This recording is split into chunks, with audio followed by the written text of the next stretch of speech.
Hey, what's going on, guys? It is Dibes, Mr. Crockpot on Twitter. Today, we're counting down my top 5 players to watch during the Eagles' first preseason game against the New York Jets on Friday. Guys, if you are new to the channel, smash that subscribe button. Let's go.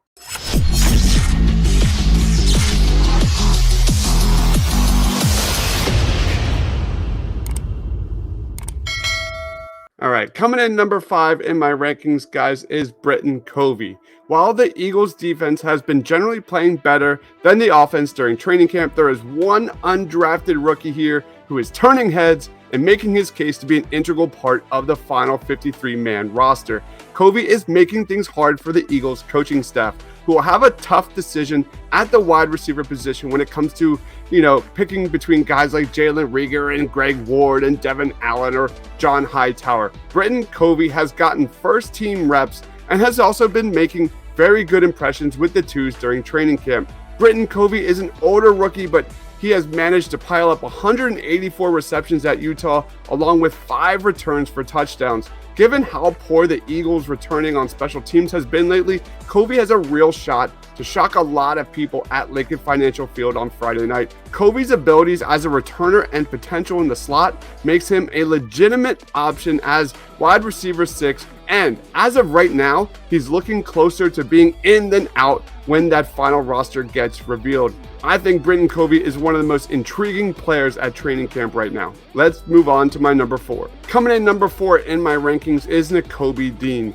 I cannot express how excited I am to see Nakobe Dean in midnight green for the first time on Friday night. Dean was the definition of a traditional linebacker on defense for Georgia in 2021, taking 582 snaps in the box for the national champs. His pressure to the quarterback is excellent, generating 31 of them, which ranked 6th best among linebackers in the nation last year. He truly is that extra blitzer that Jonathan Gannon needs in his multiple defense. He's quick, strong, aggressive. He has a great motor. He has good lateral movement, and he has shown the ability to cover running backs swinging out of the backfield. Dean is a big-time leader who is highly intelligent and was the heart and soul of Georgia's defense. Nakobe Dean has been receiving a hefty amount of reps with the first unit at training camp this summer. It's been a relatively quiet training camp for Nakobe Dean, who really hasn't stood out or had any big moments so far.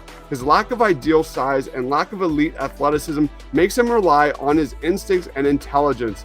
In the very near future, Nakobe Dean will be one of the smartest players on the football field. But at this moment, Dean is taking it slow and trying to learn 2 positions simultaneously in a new defensive scheme. I can't wait to see Nakobe Dean on Friday night. Let's move on to my number 3. Coming in number 3 in my rankings is James Bradberry. With some of the man zone combinations the Eagles used last year, I absolutely love the potential of Bradberry and Slay on the outside. This duo has all the potential to force QBs to hold the ball longer, which in turn will lead to the defensive line getting more pressure and finally getting home in 2022. For me, it seems like every year NFL wide receivers get bigger and get faster. The Eagles secondary allowed the 13th highest opposing completion percentage in NFL history last year. Enter James freaking Bradberry, who has had 39 forced interceptions and incompletions since 2020. That is the highest mark in the NFL. For reference purposes, Trevon Diggs was second with 38. This guy will be an excellent match on the other side of Darius Slay. Bradberry was the 9th highest graded cornerback in zone coverage out of the 72 who played at least 422 snaps last season per Pro Football Focus.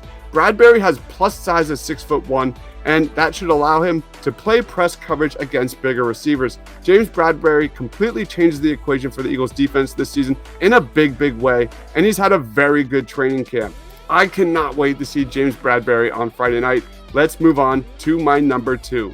My number 2 player to watch this Friday night is Jordan Davis. The Eagles upgraded the defense and then some this offseason, providing defensive coordinator Jonathan Gannon with the type of talent and flexibility to make his unit among the best in the league in 2022. The addition of Jordan Davis gives the Eagles a lineman who should thrive as a zero technique and do wonders for the edge rushers. The depth at defensive tackle is arguably one of the Eagles' strongest units right now, and Jordan Davis is going to impact the defense well beyond the surface box scores this season. On Sunday night during a live practice at Lincoln Financial Field, Jordan Davis was seen consistently blowing up offensive linemen deep into the backfield.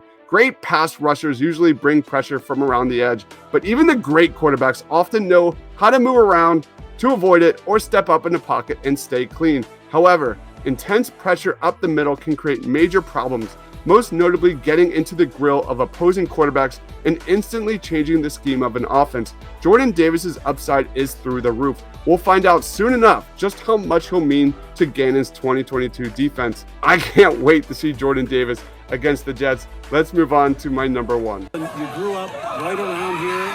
Hometown team you're playing for. It's amazing, man. I've been excited ever since, I decided that I wanted to come here. And to be honest, it really still hasn't settled in yet. My number one guy to watch out for is Hassan Reddick. Hassan Reddick defines himself as a weapon of mass destruction to encompass his all-around ability on defense. Reddick has racked up 23.5 sacks over the last 2 seasons playing for Carolina. The Eagles' defense finished 10th overall in 2021 in total yards allowed, a number that should steadily improve upon thanks to a solid draft and free agency. Hassan Reddick is a huge upgrade over Jannard Avery in that overhang role that Gannon used last season. Reddick is one of only 5 NFL players with more than 10 sacks in each of the past 2 years. His quickness can disrupt an opponent's position at the line of scrimmage, and he's got 27 tackles for loss combined in 2020 and 2021. His ability to drop in coverage and play the run makes him one of the most versatile weapons in the NFL. How Jonathan Gannon utilizes Hassan Reddick's versatility and knack for getting pressure is going to be the thing to watch. Most notably, I'll be watching just how much Jonathan Gannon uses this guy in coverage. While Hassan Reddick can drop back in coverage a little bit,